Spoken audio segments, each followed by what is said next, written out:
वो लोग जो बाढ़ से परेशान होके बाढ़ में अपना सब कुछ गंवा के भागलपुर हवाई अड्डा में आश्रय लिए हैं और अपना अस्थायी ठिकाना बनाए हैं, अचानक से वहां पे भागलपुर पुलिस पहुंच जाती है बुलडोजर लेके और कहती है कि ये सब कुछ आपको खाली करना पड़ेगा। वहां के लोगों का कहना है कि आप उठा के हमको गंगा में फेंक दीजिए, लेकिन हम यहां से कहीं नहीं जाने वाले। और वहां के लोग ये भी कह रहे हैं कि भाई साहब, अगर राष्ट्रपति आ रही हैं और उनके लिए ये सब कुछ हो रहा है, तो हाथ जोड़ के राष्ट्रपति महोदया से ये अपील है कि आप भागलपुर मत आइए, क्योंकि हम लोग बहुत परेशान हो जाएंगे। पूरी कहानी जब आपको बताऊंगा तो शायद ये कहानी सुन के आप भी अंदर ही अंदर डबडबा जाएं, आपके आंखों में आंसू आ जाए, क्योंकि वाकई जो दर्द आज ये लोग सह रहे हैं, वो भगवान न करे कि कोई सहे या किसी को सहना पड़े। पूरी कहानी क्या है, सब कुछ के ऊपर आते हैं, पूरी कहानी आपसे बताते हैं, लेकिन उससे पहले मेरा परिचय जान लीजिए। मेरा नाम है रजत और आप जनता जंक्शन देख रहे हैं। आपको बता दूं, ये तस्वीरें जो आप देख रहे हैं, ये भागलपुर हवाई अड्डा का है और उस वक्त का है जब भागलपुर पुलिस अचानक से हवाई अड्डा में पहुंच जाती है। और इसके पीछे का कारण है कि भागलपुर में एकदम से बाढ़ की स्थिति जो है वो आई हुई है। नारायणपुर और इसके अलावा नाथनगर का जो इलाका है एकदम से पानी से लबालब भर गया है। कितने लोगों का घर उसमें डूब चुका है और ये लोग आश्रय लेने के लिए भागलपुर हवाई अड्डा पहुंचते हैं। यहाँ पे देख लीजिए, ये तमाम लोग हैं जो इस दुख से पीड़ित हैं, परेशान हैं। और ये लोग कह रहे हैं कि भाई साहब, हमारे साथ तो बहुत गलत हो रहा है ना, प्रकृति ने पहले गलत किया, अब पुलिस वाले गलत कर रहे हैं। इनका कहना है कि भाई साहब, हम हवाई अड्डा छोड़ के इसलिए कहीं नहीं जाएंगे क्योंकि हमारा सब कुछ तो डूब गया है, और हम जाएंगे भी तो कहाँ जाएंगे। वो तो कहा जाता है ना, बाढ़ से मारा हुआ आदमी जिसका कुछ भी नहीं बचा है और वो जैसे तैसे अपने मवेशियों के साथ, अपने परिवार के साथ, अपने बच्चों के साथ अपना घर बार और अपना सामान बाढ़ में डूबता हुआ देख के अगर वो आके हवाई अड्डे में आश्रय लिया है, तो उसके दुख का ठिकाना आप माप सकते हैं तो माप लीजिए।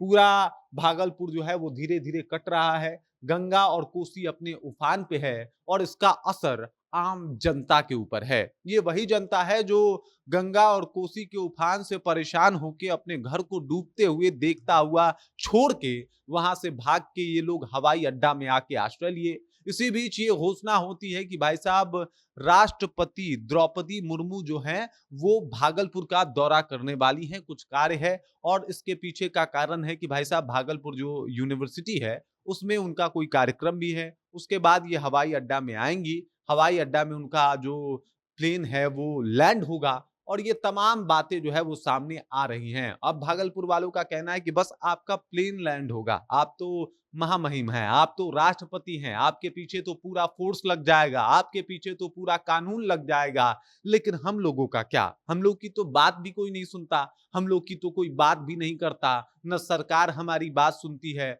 न सरकार हमारे लिए कुछ ज्यादा कर पाती है। और यही तो वजह है कि देख लीजिए ना, हम लोग इस साल भी पलायन करने को मजबूर हैं, क्योंकि हर साल बाढ़ की वजह से हमारे ऊपर आफत टूटती है और हर साल हमारा घर हमारे सामने टूट के बिखरता है। हर साल हम कभी हवाई अड्डे में तो कभी सड़क के किनारे आके जो है आश्रय लेते हैं और इस आश्रय में रहते हैं, किसी को बिना दोष दिए। और आज देखिए, यहां से भी हमको हटाया जा रहा है। जब बुलडोजर लेके पुलिस की गाड़ी पहुंची तो लोग वहां पे खड़े हो गए, कहे कि भाई साहब, बाढ़ ने तो परेशान किया ही है, आप लोग भी कर सकते हैं। एक काम कीजिए, अगर आपको हमसे इतनी ही समस्या है तो हमको उठा के गंगा में फेंक दीजिए। एक गाना आया था कि चले हटाने गरीबी, गरीबों को हटा दिया। अगर गरीब ही हटा दिए जाएंगे तो गरीबी रह नहीं जाएगी।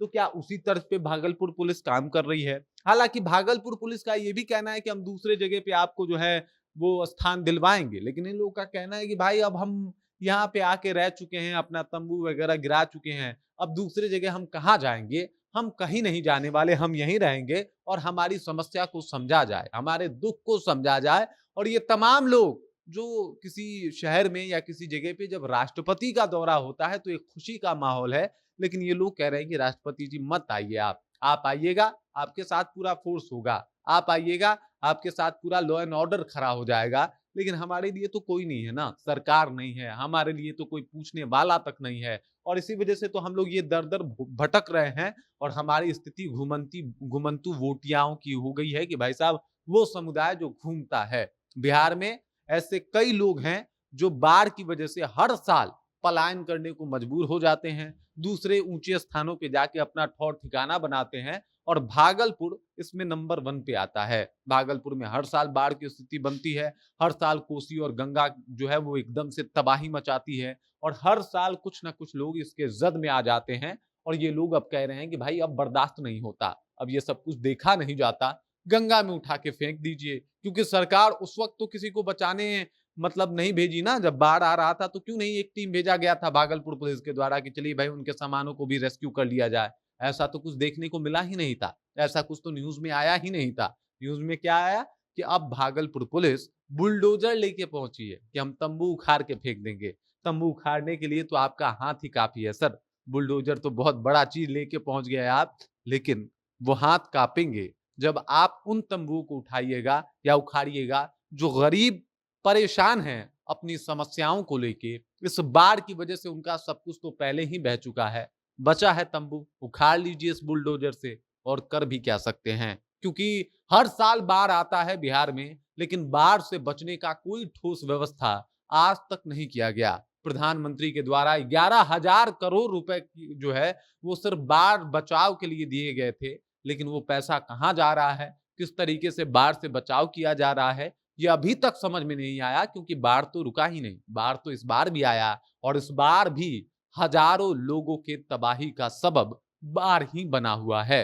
बाकी इस खबर, इस जानकारी को लेके और जिस तरीके से लोग यहाँ पे परेशान हैं उस बात को लेके आप क्या सोचते हैं, आपके जहन में क्या कुछ चल रहा है, कृपया कमेंट कीजिए और अपना विचार हम तक पहुंचा दीजिए। बाकी आप देख रहे हैं जनता जंक्शन और मेरा नाम रजत है।